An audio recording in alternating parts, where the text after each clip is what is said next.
Фаризаға автор Мұқағали Мақатаев оқыған анармарсын. Фариза жан, Фариза қыз. Өмірде ақындардың бәрі жалғыз.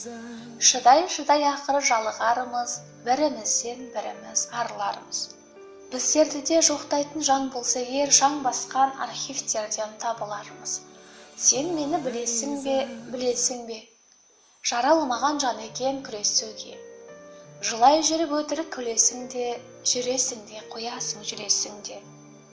Бірі итеріп кеудемнен бірі шалып, тастағысы келеді күресінге.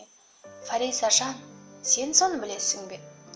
Жанарымды тұманмен тұмшаладым, серіппесі үзіліп тұрса дағым. Жігітінен қазақтың дос таба алмай, қызда болсаң мен саған мұңшағамын. Ауырлар деп ойлаппен мұнша халім, ақын болып несіне жаратылдым. Арасында қап қоймай қара түннің, қасиетін сезем деп ана тілдің, қауырсыны қалмады қанатымның. Қу тірлікке құл болып аяң басып, қолашымда жай алмай баратырмын. Момын едім, жақсы едім, ұяң едім, атта өттім олардың қия белін. Енді міне қауқарсыз құрашуды, жия бергім келеді, жия бергім. Маңдайымнан сипаған бір жан болса, енді қалған өмірімді қияр едім. Білмеймін, бұзықпын ба, жындымын ба? Кеп тұрады тілегім мұңды мұңға.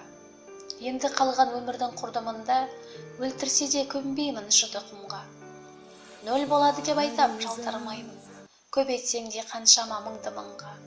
Айналаға қарайық анық барлап, түн кеткесін күн шығып жарық болмақ. Не туралы жырласақ Фариза қыз. Бағыштайық бәрінде халық қарнап.